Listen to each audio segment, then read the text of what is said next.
क्या आप इस वक्फ कानून के खिलाफ हैं? क्या आप इस कानून के खिलाफ हैं? तो नारा लगाइए, वक्फ कानून को वापस लो। जोर से बोलो भाई, जरा जोर से बोलो। वक्फ कानून को वापस लो। वक्फ कानून को वापस लो। हिंदुस्तान, भारत, सलाम अलैकुम। कि गाजा में जो मासूम फलस्तीनियों का कत्लेआम हो रहा है, नस्ल कशी हो रही है, जेनोसाइड हो रहा है, हम उसको भी ना भूलें, क्योंकि ऐसा लगता है कि पूरी मुस्लिम दुनिया और जो मुस्लिम ममालिक के जिम्मेदारान हैं वो खामोशी बनाए बैठे हैं। मगर आज हम देखते हैं कि वो बहादुर फलस्तीनी जो पिछले 70 साल से बैतुल मुक़द्दस और मस्जिद अक़सा को बचाने के लिए अपनी जिद्दोजहद कर रहे हैं और एक साल के अंदर 60,000 से ज्यादा फलस्तीनियों का कत्ल इजराइल की बेंयामिन नेतन्याहू की जालिम हुकूमत ने उन पर हमला करके करीब 60,000 फलस्तीनियों की जानें ली। 2 लाख फलस्तीनी गाजा में लापता हैं, मिसिंग हैं, या तो वो किसी बिल्डिंग के मलबे में फंसे हुए हैं या फिर किसी बिल्डिंग के मलबे में फंसे हुए हैं और उनकी लाशें उनके खानदान को नहीं मिलती है। आपको जानकर तकलीफ होगी कि वर्ल्ड हेल्थ ऑर्गेनाइजेशन ने कहा कि गाजा में ऐसे 10,000 फलस्तीनियों को फौरी वहां से निकालना चाहिए ताकि उनको ऐसे अस्पताल में उनका तिबी इलाज किया जा सके, क्योंकि उनको बहुत गहरे जख्म लगे हैं इजराइल की बमबारी और इजरायली फौजों के हमलों की वजह से। ये WHO की रिपोर्ट है कि 10,000 फलस्तीनियों को फौरन निकालकर दूसरे अस्पतालों में मुंतकिल करना चाहिए। दुनिया कह रही है कि गाजा में पूरी दुनिया में सबसे ज्यादा अगर बच्चों के हाथ और पैर कटे हुए हैं तो गाजा में ऐसे 10,000 से ज्यादा बच्चे जिनके हाथ और पैर कटे हुए हैं।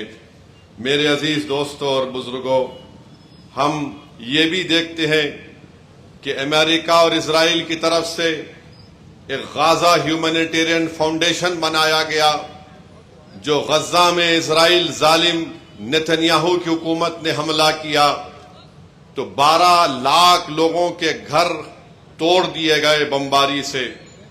12 लाख लोग गजा में बेघर हैं, हजारों लाखों की तादाद में लोग भूखे हैं। तो ये GHF नामी फाउंडेशन जब इन मासूम फलस्तीनियों को कहकर बुलाता है कि आओ हम तुमको खाना देंगे, तो जब वहां पर ये फलस्तीनी पहुंचते हैं तो उन पर फायरिंग की जाती है। उस फायरिंग में 830 फलस्तीनियों की जानें जा चुकी हैं। मेरे अजीज दोस्तों और बुजुर्गों, हम अपनी दुआओं में इन फलस्तीनियों के लिए दुआ करें। हम अपनी दुआओं में अल्लाह से दुआ करें कि अल्लाह वो जालिम बेंयामिन नेतन्याहू की हुकूमत का खात्मा भी करे और अल्लाह इन लोगों से अपना हिसाब करे। मेरे अजीज दोस्तों और बुजुर्गों, दुनिया में अगर कोई करबला की दास्तान को कोई दोहरा रहा है आज की तारीख में, तो वो फलस्तीनी गजा में और मगरबी किनारे में आज जद्दोजहद कर रहे हैं। जो हुसैनी परचम को थामकर वक्त के फिरौनों से, नमरूदों से पंजा आजमाई कर रहे हैं, तो वो फलस्तीनी है। हम चाहे बोधन में हो या सरजमीन भारत में हो, अगर हम इंसाफ को पसंद करते हैं, अगर हमारे दिलों में इंसानियत है, तो हमको इन जालिम फलस्तीनी हुकूमत के जुल्म की मजम्मत करनी चाहिए और पूरी दुनिया को ये रोकना चाहिए जो जेनोसाइड नेतन्याहू की हुकूमत कर रही है, जिसको इंटरनेशनल क्रिमिनल कोर्ट ने, जिसको इंटरनेशनल कोर्ट ऑफ जस्टिस ने उसके खिलाफ वारंट जारी किए, मगर अफसोस होता है कि अमेरिका और बरतानिया उस इंटरनेशनल कोर्ट ऑफ जस्टिस के जजों पर सैंक्शन लगाती है कि कैसे तुमने नेतन्याहू और उसके वुज़राओं के ऊपर आपने वारंट को जारी किया। मेरे अजीज दोस्तों और बुजुर्गों, हम हमारी हुकूमत से भी मुतालबा करते हैं कि भारत ने हमेशा फलस्तीनियों का साथ दिया, चाहे वो नेहरू हो या फिर गांधी हो, इन्होंने हमेशा फलस्तीनी काज की तायद की। हम अपनी हुकूमत से मुतालबा करते हैं कि वो फलस्तीनियों के जुल्म के खिलाफ आवाज उठाएं। सिर्फ ये बोलना काफी नहीं है कि हम 2 स्टेट सोल्यूशन के कायल हैं। जो फलस्तीनियों पर जेनोसाइड हो रहा है, उस जेनोसाइड को रुकाना भारत की भी जिम्मेदारी है कि दो टोक अल्फाज में इस जालिम नेतन्याहू को कहे कि फलस्तीनियों की नस्ल कशी को रोक लगाई जाए, उनको उनका जायज मुकाम मिलना चाहिए। दूसरी बात मेरे अजीज दोस्तों और बुजुर्गों, वो है बिहार में जो इलेक्शन कमीशन की जानिब से इंटेंसिव रिवीजन के नाम पर जो वोटर लिस्ट अब बनाई जा रही है, मैं तेलंगाना के आप तमाम लोगों से, खास तौर से भारत के गरीबों से, चाहे वो किसी मजहब से उनका ताल्लुक हो, खास तौर से मुसलमानों से, दलितों से, आदिवासियों से ये कह रहा हूं कि आप तैयार हो जाइए। अगर तेलंगाना हो या वेस्ट बंगाल हो या तमिलनाडु हो या भारत में पूरे रियासतों में इस तरह का इंटेंसिव रिवीजन करवाया जाएगा, तो मेरी आप लोगों से अपील है कि आप लोग अपना एक एक का बर्थ सर्टिफिकेट बनाइए। हां, जो हमारे बुजुर्गों की उम्र 70 साल के ऊपर है, उनका बर्थ सर्टिफिकेट अगर है तो बहुत अच्छा है, अगर नहीं है तो आप उनका पासपोर्ट बनाइए। आप बर्थ सर्टिफिकेट अपना बनाइए, और अगर 10th क्लास की मार्कशीट है तो उसको तैयार रखिए। अगर कास्ट सर्टिफिकेट है उसको तैयार रखिए, अगर नहीं है तो बनवाइए। पासपोर्ट नहीं है तो बनवाइए, बर्थ सर्टिफिकेट नहीं है तो बनवाइए। अगर कोई रिटायर्ड पेंशनर है तो जो पेंशन का ऑर्डर मिलता है उसको उठाकर रखिए। अगर आपको 2 BHK का सर्टिफिकेट मिलता है कि आपको 2 BHK दिया गया, उसको उठाकर हिफाजत से रखिए। अगर जमीन गवर्नमेंट ने आपको अलॉट की तो उसको उठाकर रखिए।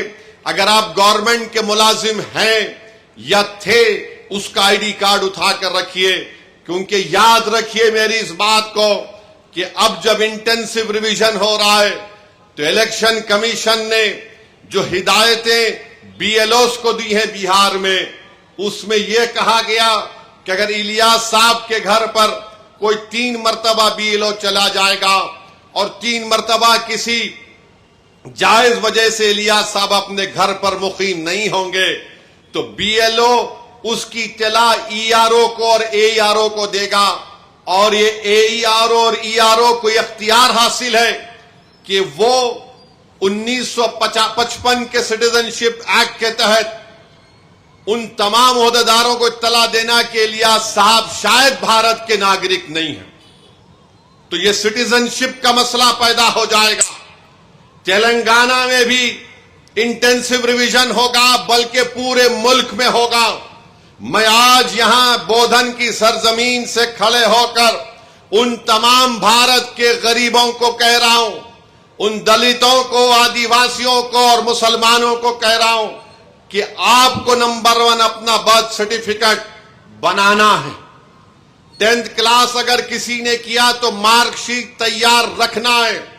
कास्ट सर्टिफिकेट है तो तैयार रखिए, और अगर आप उस कास्ट में आते हैं उसका सर्टिफिकेट निकलवाइए। आपके पास अगर गवर्नमेंट की स्कीम का दिया हुआ 2 BHK का सर्टिफिकेट है तो उसको उठाकर रखिए। ये इसलिए कह रहा हूं कि 10 डॉक्यूमेंट की बात जो इलेक्शन कमीशन ने बिहार में की, वो यही 10 डॉक्यूमेंट है। हमने सुप्रीम कोर्ट को अख्तरुल ईमान मंजलिस की तरफ से गए, तो सुप्रीम कोर्ट ने अपने इंटरिम ऑर्डर में कहा कि प्राइमा फेसी हम इलेक्शन कमीशन से कहती है कि आधार कार्ड को भी, जो इलेक्शन कमीशन का वोट डालने का एपिक कार्ड होता है, राशन कार्ड को भी वो कंसीडर करे। तो ये जरूरी है, याद रखिए, जब तेलंगाना में या आपके किसी रियासत में ये इंटेंसिव रिवीजन होगा तो आप लोग परेशान होने की जरूरत नहीं, अभी वक्त है। पासपोर्ट बना सकते, दबा के पासपोर्ट बनाओ। बर्थ सर्टिफिकेट नहीं है तो बर्थ सर्टिफिकेट बनाओ। कास्ट सर्टिफिकेट है या नहीं है, आप आते हैं उस कास्ट में तो उस कास्ट सर्टिफिकेट को बना के रखो। याद रखो मेरी इस बात को, अगर आपका नाम वोटर लिस्ट से निकल गया तो मोदी को सबसे ज्यादा खुशी होगी। क्यों खुशी होगी? क्यों खुशी होगी बताता हूं मैं आपको। आपका नाम जब तक वोटर लिस्ट में रहा, जैसा हम अब मोदी से सवाल कर रहे हैं, बताओ गरीब गरीब क्यों होते जा रहा है और दौलतमंद क्यों हो रहा है, तो मोदी ये नहीं चाहते कि कोई उनसे सवाल करे। अगर नौजवानों तुम्हारा नाम वोटर लिस्ट से निकल गया तो तुमको इख्तियार हासिल नहीं होगा भारत के प्रधानमंत्री से पूछने के लिए कि क्यों बेरोजगारी मेरा मुकद्दर बन गया। और जिस तरीके से बार बार ये कहा जा रहा है कि फुला इलाके में बांग्लादेशी है, फुला इलाके में रोहिंग्या म्यांमार के लोग हैं, फुला इलाकों में नेपाली लोग आके बस गए, ये सब तैयारियां की जा रही हैं। मैं आपको जिम्मेदारी से बाखबर कर रहा हूं। ये जज्बात में लाने के लिए, ये डराने के लिए नहीं कह रहा हूं। ऑन रिकॉर्ड कह दिया गया कि पूरे भारत में इंटेंसिव रिवीजन होगा। और तेलंगाना में जो लास्ट इंटेंसिव रिवीजन हुआ था, मेरे ख्याल से अगर मेरा हाफिजा सही है तो 2007 में या फिर 2002 में हुआ था। मगर ये चीज की तैयारी करके रखिए। मैं भी रशादी साहब से बात कर रहा था कि हमको अनकरीब में तेलंगाना में एक हमारे सदर साहब की मौजूदगी में, उनकी क़यादत में एक मीटिंग करके हम तमाम तंजीमों के जिम्मेदारों को बुलाकर हम उनसे अपील करें, बल्कि हर जुमे के खुतबे से पहले जो लोग मस्जिदों में वाज करते हैं या बयान देते हैं, मेरी आपसे भी अपील है कि आप लोगों को बाखबर करिए। ये साजिशें की जा रही हैं। कल तुम्हारा नाम वोटर लिस्ट से निकल गया तो वोट डालना तो दूर की बात, कोई आकर तुमसे कहेगा कि अपनी शहरियत साबित करो। फॉरेनर्स ट्रिब्यूनल को भिजा दिया जाएगा, उसका भी एक प्रोसीजर है। पहले एसपी बॉर्डर को बोला जाएगा, एसपी बॉर्डर लेटर लिखेगा मिनिस्ट्री होम अफेयर्स को, वहां पर 3 ऑफिसर के दस्तखत के बाद आपका मुकदमा चलेगा। यानी आप अपने रोजगार से महरूम। सबसे ज्यादा बड़ी चीज यह कि आप अपनी इज्जत से महरूम हो जाएंगे। लोग आपको उंगली उठाकर बोलेंगे अरे इसका नाम वोटर लिस्ट से निकल गया, यह भारत का शहरी नहीं है। इसीलिए आप याद रखो, अभी से मैंने जो बात कही उस पर अमल करने की कोशिश करिए। मेरे दुश्मन बहुत हैं, मुझसे इख्तलाफ करने वालों की भी तादाद बहुत ज्यादा है, क्योंकि भारत के अगर कोई लैला है तो उसका नाम असदुद्दीन ओवैसी है। मुझसे बहुत चाहने वाले हैं, मगर उसकी परवाह मत करो। मैं तुमको बाखबर कर रहा हूं, मैं आपको बाखबर कर रहा हूं। वो तूफान आने से पहले हमको तैयारी कर लेना चाहिए। साजिश करने वाले की साजिश में उसको नाकाम करने के लिए हमको आज से तैयारी करना पड़ेगा। जो लोग हमारे मुल्क में, जिसको हमारे बुजुर्गों ने अपने खून पसीने से अंग्रेजों की गुलामी से आजाद करवाया, बेशर्मी की हद है कि तुम आज हमसे कह रहे हो कि बताओ तुम भारत के शहरी हो या नहीं हो। अरे अगर हमसे पूछने वालों, जाओ अंडमान की उस काला पानी की जेल से जाकर पूछो। अगर अल्लाह उस जेल के दीवारों को, ईंटों को जबान देगा तो पुकार पुकार कर कहेंगे कि यहां पर वो मुजाहिदीन कैद थे जिन्होंने अंग्रेजों से समझौता नहीं किया, जिन्होंने अंग्रेजों को माफीनामा लिखकर नहीं दिया और अपनी जानों को कुर्बान कर दिया। अगर अल्लाह माल्टा की जेल को, उस जेल के सहन को अगर अल्लाह बोलने की ताकत देगा तो पुकार पुकार कर कहेगा कि उस सर्दी में यहां पर मुजाहिदीन थे जिन्होंने अंग्रेजों से सौदा नहीं किया। अगर अल्लाह मुरादाबाद के उस जमीन को अल्लाह हुक्म देगा तो मुरादाबाद की जमीन पुकार कर कहेगी कि वो यो सरजमीन है जहां पर अल्लामा काफी ने नाते शरीफ पढ़कर फांसी का फंदा अपने गले में डाल दिया, मगर अंग्रेजों से समझौता नहीं किया। आज तुम उनसे, उनके वारिसीन से पूछ रहे हो कि कागज दिखाओ, यकीनन हम पूरी तैयारी करेंगे। अरे जो मुल्क का वजीर आजम अपनी डिग्री अवाम को नहीं दिखाता, वो बिहार के गरीबों से कह रहा है कि अपना बर्थ सर्टिफिकेट दिखाओ, अपना बर्थ सर्टिफिकेट दिखाओ। मैं अपनी डिग्री दिखाने को तैयार हूं, क्योंकि इसके बाद कोई बोलेंगे आप दिखाते क्या, मैं डिग्री दिखाने को तैयार हूं। मगर आज आप उन गरीबों से कह रहे बिहार के सीमांचल की सरजमीन के बसने वाले गरीब मुसलमान नौजवान, 6-7 लाख नौजवान तो हैदराबाद में, बंबई, मुंबई में, पंजाब की खेतों में, दिल्ली के होटलों में काम करते हैं, और वो कहां आएंगे वहां पर? माने वहां से निकल कर आने का उनकी 1 महीने के करीब तनख्वाह उसमें सर्फ हो जाती है। तो बहरहाल आपको मैं बाखबर कर रहा हूं, आप तैयारी कर लीजिए। हो सकता है कि मेरी तकरीर के बाद बीजेपी की तरफ से या कोई और तरफ से बोलेंगे इन्हों खामखा डरा रहे, डरा नहीं रहा हूं। ये इलेक्शन कमीशन के वेबसाइट पर उनके जितने नोटिफिकेशन है वो आप पढ़ लीजिए, क्योंकि अख्तरुल ईमान हमारे बिहार के सदर ने खुद सुप्रीम कोर्ट में केस डाला है। हमने अपने पिटीशन में इन तमाम बातों को कहा है जो मैंने आपके सामने कह रहा हूं। तो इसलिए मेरे को कहना था कि आप इस पर गौर करिए। तीसरी बात जिसका जिक्र मुफ्ती जुबैर साहब ने किया, मेरे भाई याद रखो, हम एक जिस्म वाहिद की तरह हैं। अगर हमारे जिस्म में किसी एक जगह तकलीफ होती तो ईमान ये पुकार कर कह रहा है कि तुम मोमिन उसी वक्त हो जब तुम किसी की तकलीफ को अपने सीनों में महसूस करोगे। आज आसाम में जो कुछ हो रहा है, बंगाली मुसलमान हैं। आसाम में 2 किस्म के मुसलमान, एक बंगाली जबान बोलने वाले जिनको मियां बोलते, और एक दूसरे आसाम के मुकामी जिसको अंग्रेजी में बोलते हैं इंडिजीनियस। आपको जानकर तकलीफ होगी कि आसाम में वहां के चीफ मिनिस्टर ने एक मिशन वसुंधरा शुरू किया, जिसके तहत अगर कोई गवर्नमेंट की जमीन पर अपना घर बना लिया, खेती बाड़ी कर रहा है, तो उसको हुकूमत उनको जमीन के हुकूक देगी, रेगुलाइज करेगी। मगर बंगाली जबान बोलने वाले मुसलमानों को मिशन वसुंधरा में उनको जमीनें नहीं दी जा रही हैं। आप सोचो थोड़ी देर के लिए, जुलाई 2025 में 3300 बंगाली जबान बोलने वाले, बड़ी तादाद में मुसलमान भी, हिंदू भी हैं थोड़े बहुत, उनको बेदखल कर दिया गया, उनको निकाल दिया गया। कितने? 3300 परिवारों को, 3300 अफराद को नहीं। अगर 3300 को आप पकड़ लिए, उसकी बीवी और 2 बच्चे, तो आप यही 7-8 हजार हो जाते। 1 महीना भी नहीं खत्म होने आ रहा है, करीब 7000 लोग बेघर हो गए। डुबरी में, लखीमपुर में, नलबारी में, गोलपारा में, और जो गवर्नमेंट लैंड पर घर बना लिए, फॉरेस्ट लैंड पर घर बना लिए। सिर्फ डुबरी में 1400 खानदानों को उनको हटा दिया गया। क्यों?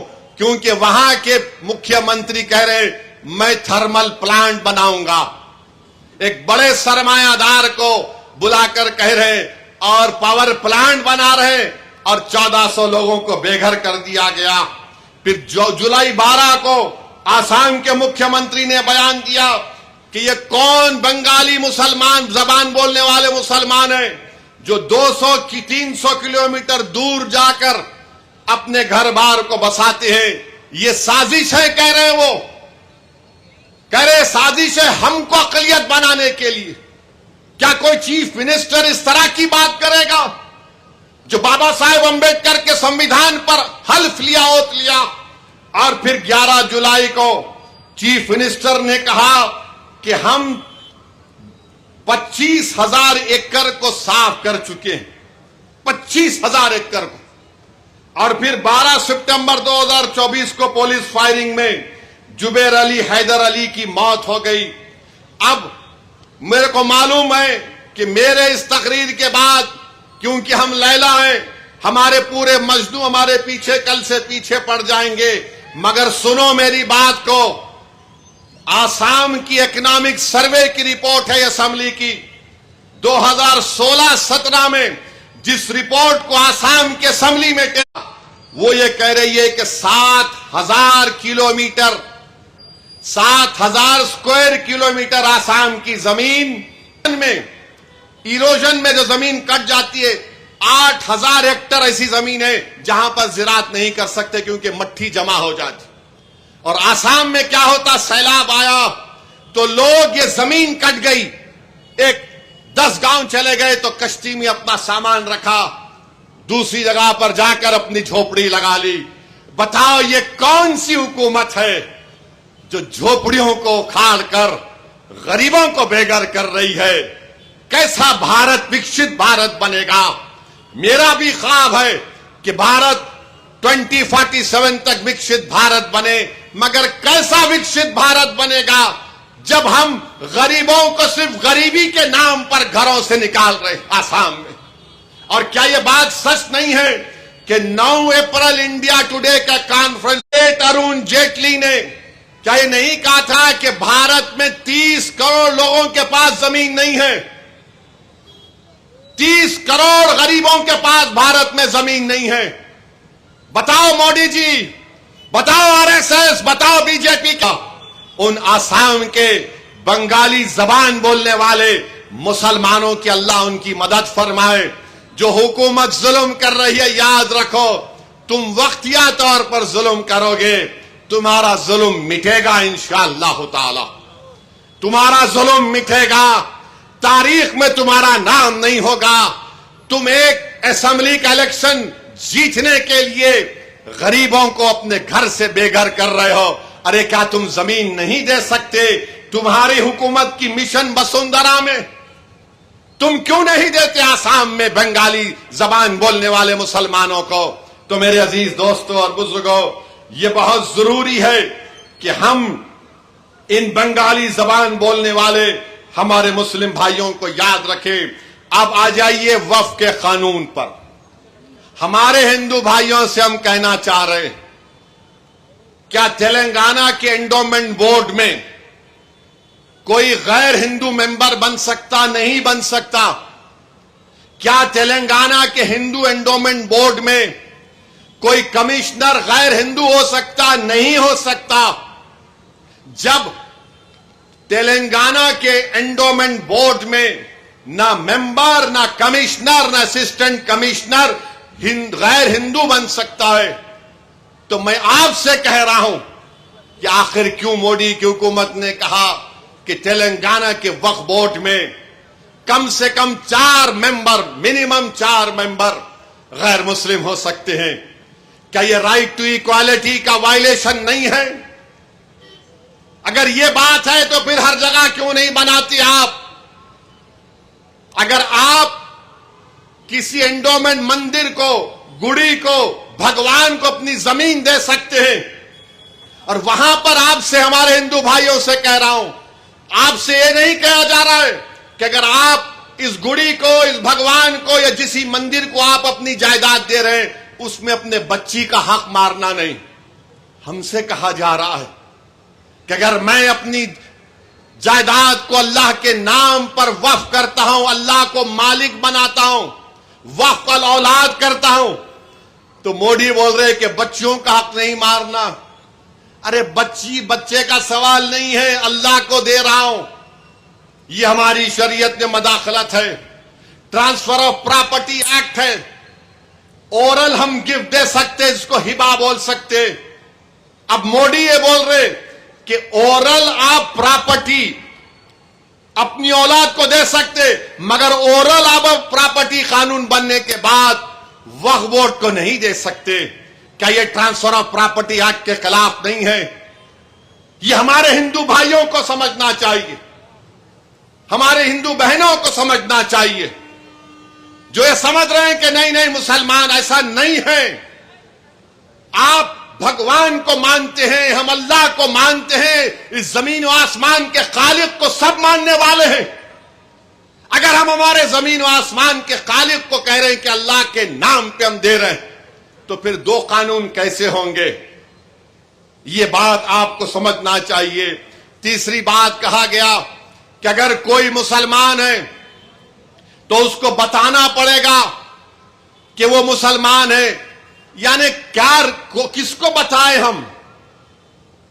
कल जाकर कोई बीजेपी का आदमी निजामाबाद में बोलेगा नहीं नहीं इलियास साहब तुम ये मलगी वक्फ नहीं कर सकते, तो मुसलमान ही नहीं है। यानी 5 साल तक नहीं दे सकते। अच्छा 5 साल का सर्टिफिकेट कौन देंगे? अमित शाह देंगे। बताओ कौन देगा सर्टिफिकेट हमको 5 साल का? कलेक्टर साहब देंगे, एसपी साहब देंगे। अरे जो कलमा पढ़ लिया उन्हें मुसलमान हो गया। जब हिंदू धर्म को मानने वाला मान जाता है, हिंदू हो जाता है, तो मुस्लिम धर्म को मानने वाले को ये टेस्ट क्यों? ये टेस्ट क्यों बताओ आप? आखिर क्या हो रहा है? नहीं 5 साल तक नहीं दे सकते। मेरी एक आरएसएस के वाबस्ता कई तंजीमें पार्लियामेंट को आए थे, मुझसे बोले कि आप खामखा मुखालिफत कर रहे। मैंने कहा यह बात बताइए, अगर कोई मुसलमान चाहे हिंदू धर्म को प्रॉपर्टी अपनी दे सकता? तो बोले हां दे सकता। मेरा फिर मैं अपने अल्लाह के नाम पे क्यों नहीं दे सकता हूं? बोले नहीं 5 साल का कानून। बोला चलो मान लिया तुमको बारी बात को थोड़ी देर के लिए। 5 साल में मैं क्या किसी को दे सकता हूं? हिंदू धर्म की मंदिर को, ईसाइयों के गिरजाओं को, सिख धर्म के गुरुद्वारा को? हां बराबर दे सकते हो उनको आप। मिला वहां दे सकता हूं या नहीं दे सकता हूं? ये कौन सा आर्टिकल 14 है बताओ? तो बोले तुम्हारे से बहस करना बेकार है। अरे बहस नहीं कर रहा हूं, जब सबको दे सकते तो वहां भी लगा दो 5 साल का कानून। लगा सकते आप 5 साल का कानून। 5 साल की बात करें तो आप 5000 साल पहले चले जाते, आप 5000 साल पहले चले जाते।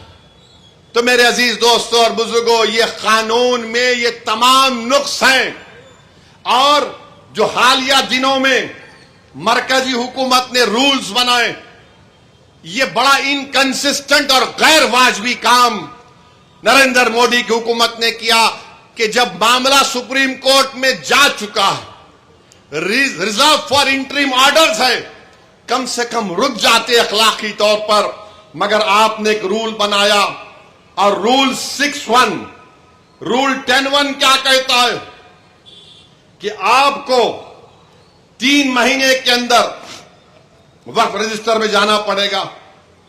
ये सबसे बड़ा प्रॉब्लम मुतवल्लियों को होगा।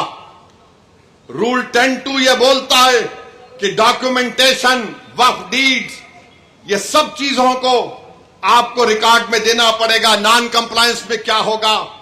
रूल 7 सबसे खतरनाक रूल 7 है। 3C एक सेक्शन है इस कानून में जो कहता है कि अगर गवर्नमेंट में वक्फ बोर्ड में कब्जा होगा तो गवर्नमेंट एक सीनियर ऑफिसर को यह बोलेगी कि आप तय करो ये जायदाद वक्फ की है या गवर्नमेंट की है। अब आप बताइए, मोहल्ले में अगर कोई लड़ लेते, आप मौलाना के पास चले गए, मौलाना बोलते ठीक है मैं तुम दोनों के दरमियान में फैसला करूंगा, यानी और लोग बैठ जाएंगे, मगर वो मौलाना का ताल्लुक या उस बड़े का ताल्लुक उस दोनों लड़ने वालों से नहीं होता, ना उनके दोस्त होते ना रिश्तेदार होते, क्योंकि उनको आजादाना तौर पर अपना फैसला करना पड़ेगा। कानून में उसको प्रिंसिपल्स ऑफ नेचुरल जस्टिस बोलते। हुकूमत बोल रही कि झगड़ा हमारा तुम्हारा होगा, हमारा ऑफिसर होगा। अरे कहे का होगा? बाप बेटी के हक में, बेटे के हक में फैसला नहीं करेगा तो इंसाफ कहां होगा बताओ आप? तो इन्होंने क्या बोल रहे रूल 7 में कि 1 साल के अंदर उस डेजिग्नेटेड अफसर को चला गया, मगर ओनर कौन होगा? वक्फ बोर्ड होगा या गवर्नमेंट होगी, उसका किसी को नहीं मालूम। रूल 10(2)K देख लो आप, रूल 10(C) देख लो आप, ये ऐसे रूल्स बनाए गए जिससे वक्फ को नुकसान होगा। Rule 10(2)O, 11(2)P। अब इस कानून में कह दिया गया कि अगर कोई कबायली है, आदिवासी है, तो वक्फ नहीं कर सकता। कैसे नहीं कर सकते भाई? भारत के संविधान में कोई भी आदिवासी मुसलमान हो सकता है। लक्षद्वीप का MP मुसलमान है, हमदुल्ला सईद आदिवासी है। क्या लक्षद्वीप का मुसलमान अल्लाह के नाम पे जायदाद नहीं कर सकता?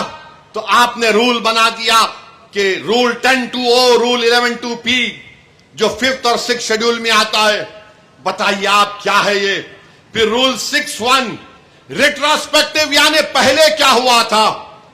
यानी ये सब ऐसे रूल्स बनाए जा रहे हैं जिससे वक्फ बोर्ड का नुकसान कराना चाहते हैं।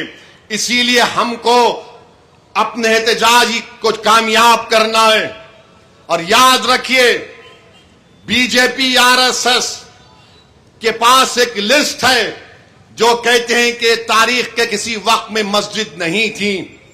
ये कौन तय करेगा? इस तरह का काला कानून बनने के बाद कलेक्टर को, डेजिग्नेटेड ऑफिसर को इतने पावर्स दे दिए गए रूल 3C में। और फिर हमसे कहा जा रहा है कि आपको डॉक्यूमेंट लाना पड़ेगा। अरे अगर 500 साल 600 साल पुरानी मस्जिद होगी, कहां से डॉक्यूमेंट मिलेगा बताओ? बल्कि मस्जिद हो, मंदिर हो, कहां से डॉक्यूमेंट आएगा? 600 साल पुराना कहां से आएगा डॉक्यूमेंट? मगर मोदी बोल रहे नहीं, डॉक्यूमेंट दिखाना पड़ेगा। अरे वक्फ बाय यूजर को तुमने निकाल दिया।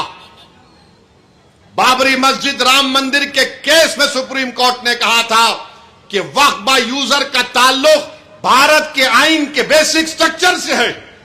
मेरे अजीज दोस्तों और बुजुर्गों, यह काला कानून है जो मुसलमानों से उनकी मस्जिदों को, दरगाहों को, खानखाहों को, कब्रस्तानों को, ईदगाहों को छीनना चाहती है। यह कानून इसलिए लाया गया ताकि मुस्तकबिल में कोई भी वक्फ ना कर सके। यह कानून इसलिए लाया गया ताकि मुसलमानों को उनकी इबादतगाहों से दूर कर दिया जाए। इसमें किसी भी तरीके से वक्फ को बचाने का कोई कानून नहीं है। क्यों 3C लाए?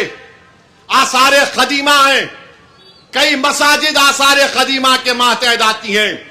मालिक अब वक्फ बोर्ड नहीं होगा, मालिक आसार कदीमा होगा। माने बनाने वाला कौन? और आसार कदीमा के नाम पर ASI उसका मालिक बन जाएगा। तो मेरे अजीज दोस्तों और बुजुर्गों, ये बीजेपी की पॉलिसी है। और हमारे पड़ोसी रियासत महाराष्ट्र में हमारे कुरैश बरादरी के भाई स्ट्राइक पर हैं। वो बेचारे भैंस काट सकते हैं महाराष्ट्र में, गांव रक्षक उनको पीटते हैं। अब उन्होंने हड़ताल का ऐलान कर दिया। मैंने आज उनसे मुलाकात की और उनसे कहा कि बहुत अच्छा आपने काम किया। आप उनको जानवर लाने भी नहीं दे रहे, आप उनको लाइसेंस नहीं दे रहे दुकानों को महाराष्ट्र में। और कोई वहां पर अनाप शनाप बयान देता है कि अज़ां को बदल दो, फुला को बदल दो। अरे मोदी जी, भारत को आप क्या करना चाहते हैं बताओ आप? मैं बीजेपी से कहना चाह रहा हूं, अगर आप इस मुल्क से मोहब्बत करते तो बताओ, क्या यह सच नहीं है कि भारत को खतरा पाकिस्तान से है, भारत को खतरा चीन से है? अब तो बांग्लादेश में चीन और पाकिस्तान घुस गए। अरे मुल्क को जिससे खतरा है तुम उसकी तरफ तवज्जो करो ना। तुम मुल्क के अंदर ये क्या कर रहे हो? चीन हर तरफ से भारत को घेर रहा है। बांग्लादेश के बॉर्डर पर चीन वहां पर बांग्लादेश की जनता के लिए, अवाम के लिए एयर स्ट्रिप बना रहा है। आप खड़े होकर भारत से देख सकते। अरे दुश्मन भारत का हमारे दरवाजे तक आकर दस्तक दे रहा है और आप भारत में कोई कह रहा है ये मत करो, वो कर दो, घर तोड़ दो, बुलडोजर तोड़ दो, मस्जिद छीन लो। ये क्या होगा? ये भारत के मफाद में बताओ हमको।